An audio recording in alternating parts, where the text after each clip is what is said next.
Hey everyone, this is Larry Cornett with the Exit Blueprint. I was going to do a little bit of a walk and talk in Juneau, Alaska with you guys. We've been here for about a week so far, and this is, believe it or not, August weather. When we first arrived, we got lucky. I think we had about 4 days of pure sunshine. You're gonna be surprised how hot it was in Juneau, Alaska. It was hot. I mean, it was hot enough for like t-shirt and shorts. We got sunburn on hikes, and now the weather's turned more into what you would usually expect for Juneau this time of year. So foggy, cloudy, a little chilly, a little drizzly, pretty normal. So when you have sunny, warm days, everybody closes up shop and takes off to go fishing, go down to the beach, and you can see some of the crazy steep streets here. Yeah, maybe I'll go up and kind of do a walk up here. We did this in the winter, couple of winters ago, and this was all icy and snowy. It's kind of crazy dangerous. And they closed this street. It's kind of hard to see how steep it is, but it's a little too steep to drive on when it's covered with snow and ice. But yeah, I posted about that a few days ago, I think. I shared a sign that was in a shop window here where they had said, yeah, we're closed due to sunshine. And they close up their little shop and go out, enjoy. They go hiking and fishing. A whole lot of people were biking, jogging, paddleboarding, canoeing out in the ocean. I don't know if you can see, you can barely see it here, but you can see a cruise ship docked over there. So yeah, it's right on the ocean. And it's definitely clear that they have constructed their business to be a lifestyle business. So they can enjoy life and not be a servant of their business, such that they're just tied to it and they can't take advantage of those rare sunny days. I think similar thing happens in the winter when they get a good powdery snow, which is a little rare because it's often pretty wet. Yeah, that's gonna be too loud. I'm gonna turn around. It's often too wet for good skiing, and so if they have a good powdery snow, people take the day off for a snow day to go skiing. My daughter and son live here, and so yeah, my daughter was telling us, like, yeah, they said take the day off, go snowboarding, go skiing, don't worry about coming to work. How refreshing is that, right? I certainly did not have that experience in Silicon Valley when I worked in tech, for over 20 years. We didn't get to do that. Not at all. And so one of the things that I encourage you to think about when you're designing and building your business, your entrepreneurial venture, whether it's solo as a solopreneur or as a entrepreneur hiring people, is to think really hard about the way you want to live your life at that time when you're running that business. Because as an employee, you don't get that choice, right? You don't get to decide how to spend your days and when to work, when not to work, where to work, all that stuff. So the last thing I think you want to do when you design your own business is trap yourself in a model that doesn't serve you well, in a model that replicates what you went through as an employee. Why would you do that? It requires a big shift, a big mental shift to think that you are in complete control of your future, of your destiny, and you can decide how things are going to go. And now's the time to do it.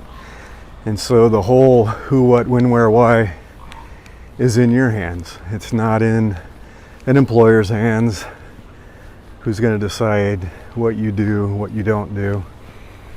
And so thinking a little bit about that, I always tell people, start with your life first. And when I say design your life and think about your ideal lifestyle, I'm not talking about, oh, okay, I want a private island and I want a yacht and I want a private jet. I'm not talking about that kind of stuff. That's just not realistic at all, for one. But that's not really what it's about. It's not about your material possessions. It's not about any of that stuff. It's about how you live day in and day out, like how you spend your time, who you spend your time with. That's what I'm talking about. And I have my clients go through an exercise where they map out their daily and weekly calendar, because I talk a lot about time blocking and day theming and figuring out when do you want to wake up, when do you want to start work, how much do you work, when do you take breaks, where do you work, who are the people you're going to spend the most time with. You get to choose. You get to decide all of that. And every decision can take you down a path that gets you closer to the lifestyle you desire, the way you spend your days and time, and who surrounds you, or take you farther away. And that's a risk. I think it's one people don't fully consider when they're doing it. I'm going to move away from this construction. I'm sure it's a little loud. It's kind of pretty up there, but they're doing a lot of work on that building, so it's a little loud. Aren't the houses cute here? I love some of these houses. Juneau's an old town. It's kind of a small town, and it's very isolated, but it has a really good culture. I really enjoy it, and that's why we spend so much time here. That and our kids live here. 2 of our kids do. So we like to come for extended stays and see more and more of what it has to offer. Like, we're going to be here the rest of August. So it's a very long vacation, only because I've designed the business this way to allow it. And that's the key thing I want you to think about as you are designing your business. I see a lot of people make mistakes with this. And it can be pretty subtle, and it can be unintentional. A lot of it, you get backed into a corner by deciding what you're going to sell and who you're going to sell it to, and how that has to happen. So I think, a big part of it, start with thinking how you want to spend your days, when you want to get up, where you want to work, what you enjoy, what you can tolerate, because, hey, life's not perfect. So if it was perfect, we all would have no need for money or unlimited wealth, and we could just essentially treat life like a giant vacation for the rest of our lives. But that's not realistic. That's not what we're talking about, right? So, yeah, let me get across this street so I actually end up getting hit by a car. That'd be kind of important, huh? So yeah, it can start with designing how you want to spend your time, and kind of ideally, you may not be perfect, it may not be exactly what you want, but try to get as close as you can. And I often do this with career clients too, where they're looking for an ideal job with an ideal employer. It's not that different. Thinking about what ideal looks like for you. And if you had your way with designing how this business is going to be run, how do you want that to go? So design that first. Think about where you want to live. That's important. Think about how you want to spend each day. When do you want to get up? How do you want to spend that day? When do you want to go to bed? All the stuff that you're going to be doing with people throughout the day and the kind of people you want to spend time with. So think about all that first and go through that exercise. And then start breaking down what that actually means for a business. So what is it that you're going to be selling? What is your offer? And businesses can be goods or services or a mix of goods and services, right? So it can be a physical product that you sell or a digital product that you sell. It can be a service, like coaching is a service, which is what I do. Accounting is a service. Lawyers is a service. You know, or you could be selling something that's tangible, physical or digital. So you have to decide what is it you want to do. Some of that's based on your expertise and your experience. Like, what do you already have in your toolkit that you're working with? What have you done during your life as an employer or as an employee, or maybe you already had a business earlier or something that you already do on the side. And the other part of it can be, what do you want to do? So you aren't necessarily completely tied to your expertise and experience, but it does make it a lot easier. Otherwise, you're going to have to acquire all the skills and knowledge and experience and build your reputation and credibility to be able to do something completely new you've never done before. Not impossible, but it is a little bit harder. So deciding what you're going to sell makes a big difference. So if it's virtual, then that can be done from anywhere, right?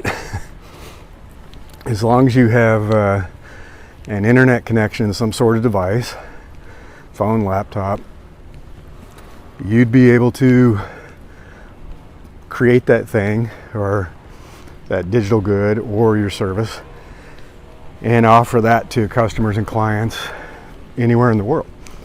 The other part to think when you're considering that is it going to be synchronous or asynchronous? And so can what you're selling be purchased and offered,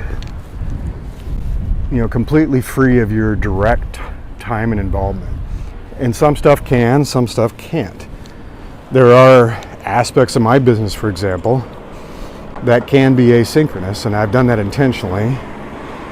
So that's chatting with clients to give them advice, mostly through Discord now, sometimes through, can be text, email, stuff like that. So that's asynchronous. We can be in completely different time zones and communicate and work together, collaborating through shared documents, things like that. And then there's stuff that's synchronous, which is the live coaching session. So that's a live call using Zoom so that we can talk and chat in real time, which is super useful, obviously. And the same goes for goods that you sell. Is it going to be a good that you can sell anytime, anywhere, at scale? So digital goods are like that, where it's kind of unlimited. You can determine if there's any scarcity and stuff like that. Or is it going to be a physical good where it's really limited by how much you can produce or outsource? Or in some cases, what you're going to be providing has to be done in person. So if you want to run a bakery, well, you can't have a digital bakery. I suppose you could have goods that you ship, but a lot of people have a bakery where they sell the baked goods in person, and freshness matters and all that stuff, right? So you are kind of constrained. So that's why the what makes a huge difference. Is it going to be physical? Is it digital? Is it a good? Is it a service? Is it synchronous or asynchronous? Does it scale? Does it scale at all? Does it scale infinitely? Think about all those things, because it opens up different opportunities and flexibility. So, being digital, being asynchronous is the most flexible. Absolutely. I know people who supposedly make their living doing nothing but selling digital goods online, and it scales infinitely. They've created it once, they sell it many times, maybe they tweak it and update it once in a while, but they don't really have to be present. There's no limit on what they can sell, and it can be sold to anyone, anytime, anywhere. And so that's the ultimate flexibility. My business is not quite that flexible, but it's pretty flexible. Yeah, here I am right now. Let's see if I can get a good view of the harbor for you guys. But yeah, it's pretty flexible. I've been here and had client calls. You know, I do like a 1-hour client call. You know, I was staying at my son's place, so I do a 1-hour Zoom call and then go out for the rest of the day and go hiking and enjoy it and go camping and do all the stuff that I do with my kids and have that flexibility. So it does make a huge difference. I can go anywhere in the world, and I've done work from Mexico, Alaska, Europe, you name it. And I have clients all over the world too. And so that's kind of the what piece. And then thinking about the thing that's tied to that is where. Like, where are you going to work? Are you going to work from a home office? Do you require a physical location somewhere? Let's say you're an accountant who needs to meet with people. Or again, you have some kind of a local service or a local good, like a bakery or a bar or a restaurant, whatever it might be, or you're an accountant and want to have people meet in the office. Now you need some space. You need a brick-and-mortar location.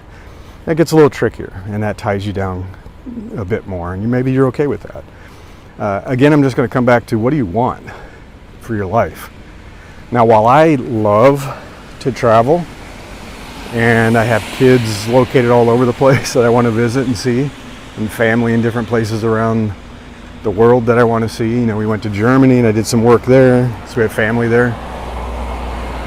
Not everybody wants that. Some people just want to stay at home. They like it. They don't want to travel. And that's okay. That's it. That's why I say, think about what you want. But the thing you don't want to do is design a business that requires one kind of lifestyle, but you prefer a different kind of lifestyle. And I knew that about myself. I knew I wanted to travel.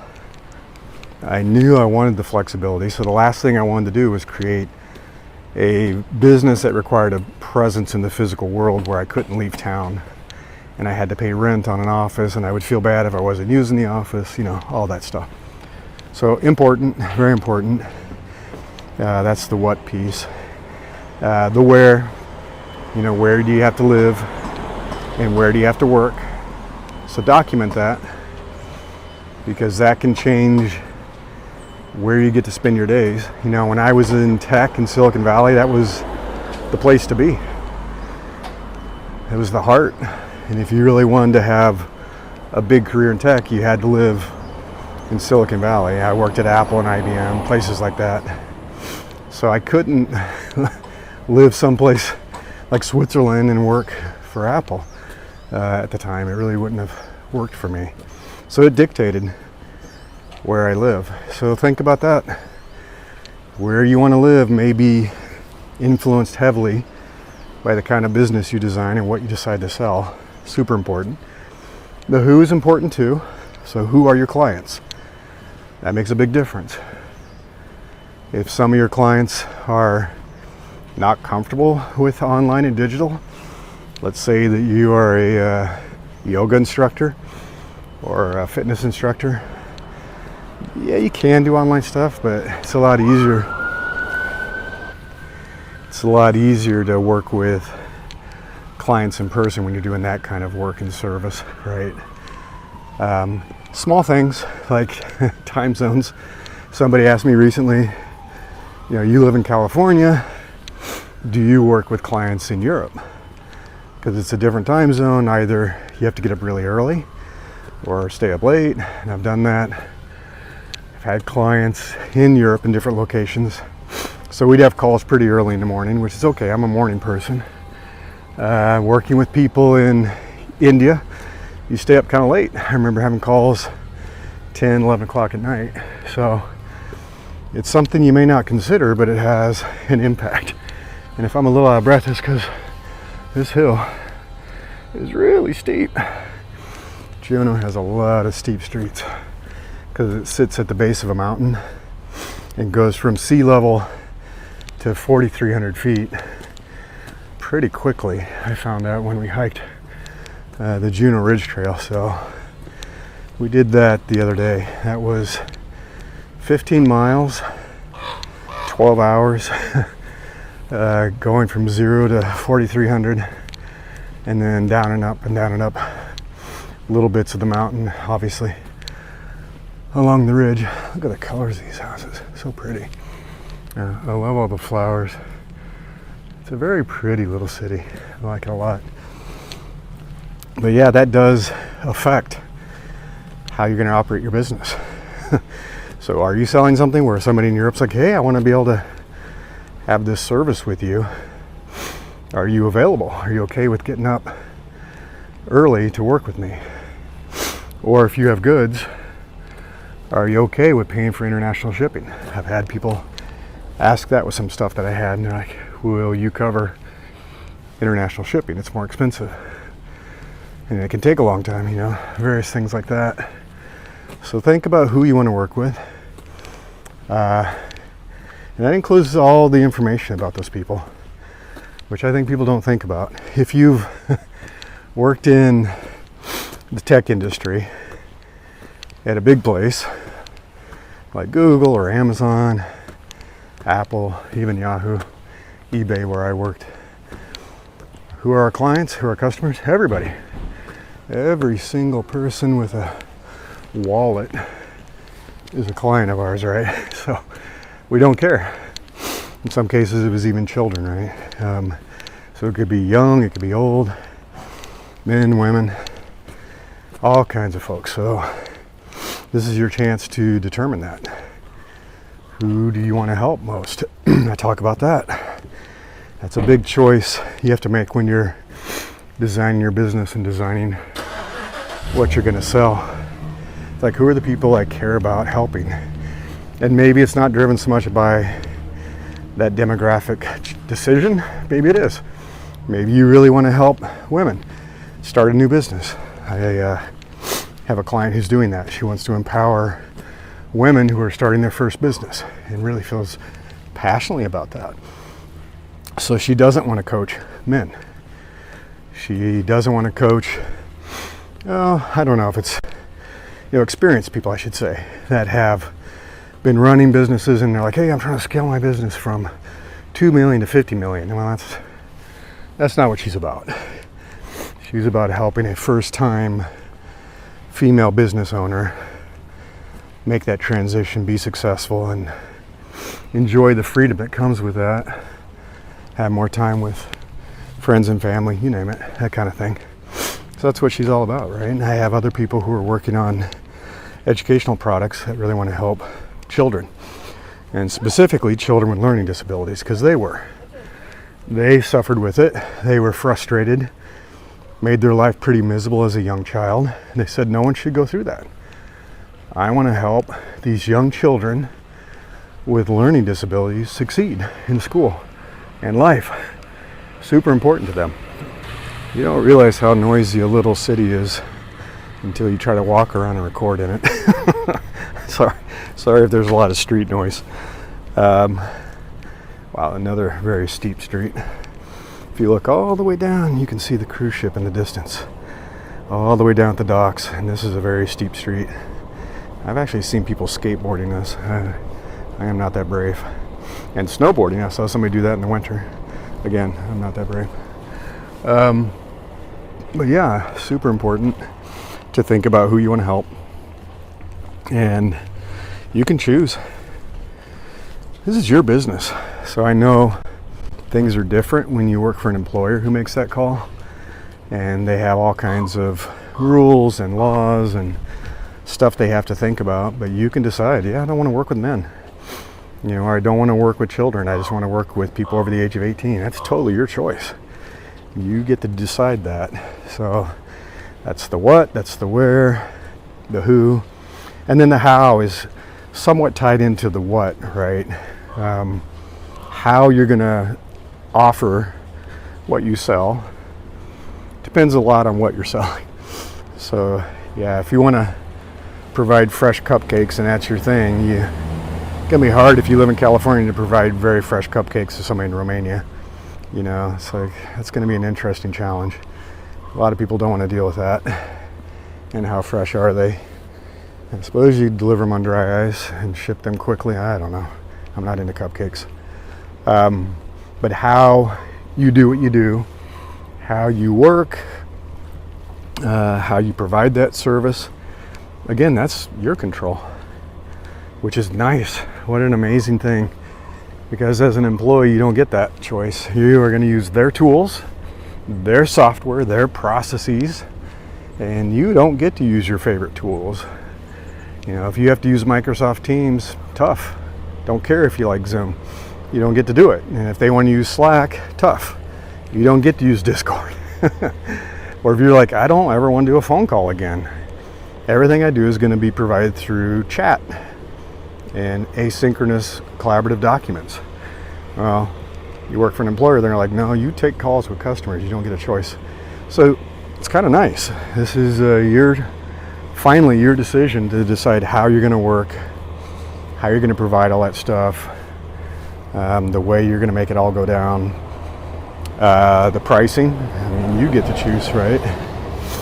That's the thing that's really nice about it being a business owner, is that as an employee, it's hard to beg for a raise, beg for a promotion. You know, there's only so much they can do with the policies that HR puts in place. And like, I can't promote you every 6 months. I can't give you a raise every 6 months. You run your own business and things are going well and you're in high demand, you could say, yeah, my prices are going up. I have too much work. I mean, that happened to me during the dot-com boom.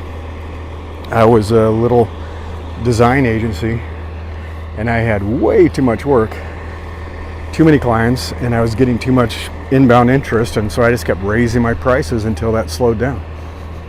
That's a good problem to have, and I had the luxury of doing that, so I could charge as much as I wanted, within reason, not a crazy psychotic amount, but yeah, try doing that as an employee. Come into work and tell your boss, yeah, I gave myself a raise, you're going to pay me more now. I want 50% more per hour. Yeah, you don't get to do that.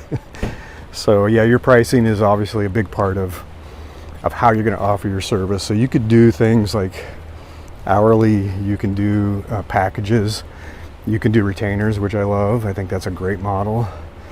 You could break things into payments, you can do all kinds of stuff. A subscription service, you decide. So really that's important. And some of that will probably affect the design of your business too. Like where you're going to accept payments from, the kind of services that you will use to accept payments, that can affect where you do business. Like if you only accept Stripe, and I've run into this, there are countries outside the US that are like, yeah, I can't use Stripe. That's not possible for me. Can we do Cash App? Can you do Venmo? Can you do PayPal? Can you accept a check? You know, all kinds of stuff like that. So that's going to really make a huge difference on where you do business. You have to think about that whole thing. And I've talked about that a lot. The systems that you need to set up to design your business.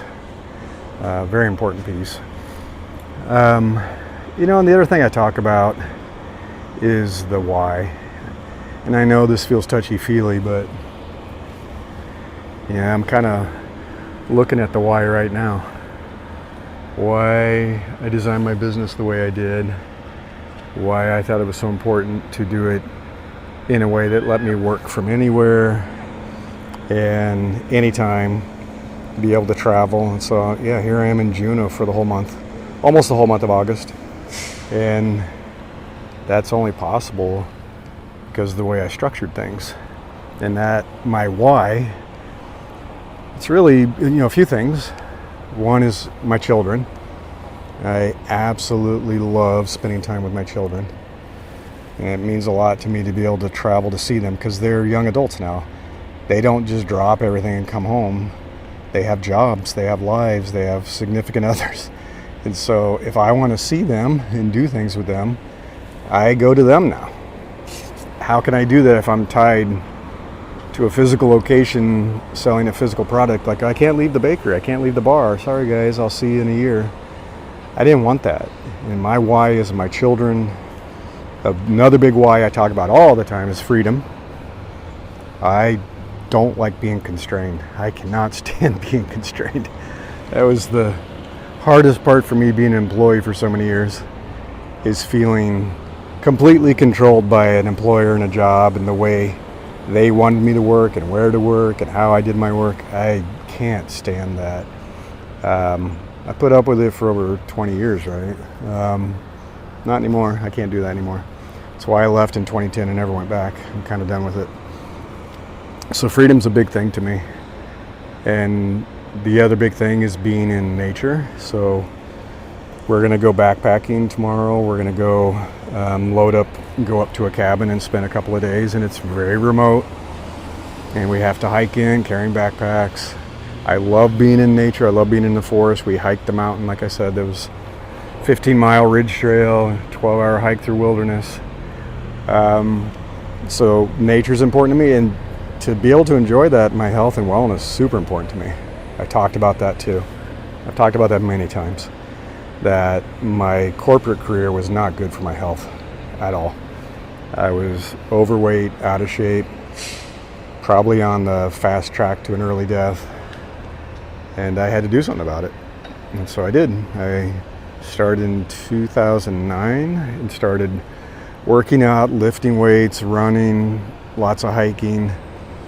Lost 40 pounds, and now, because I'm in that kind of shape, I'm 60 now. Ugh, I can't believe I'm 60, but yeah, recently turned 60.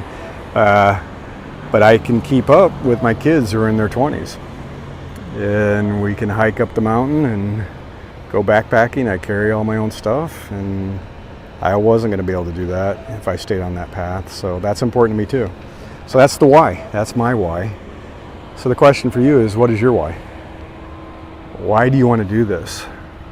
What's important to you? How can you design this business in a way that lets you live your why, whatever that might be? Really live it. Maybe for the first time in your life. It was for me. First time in my life.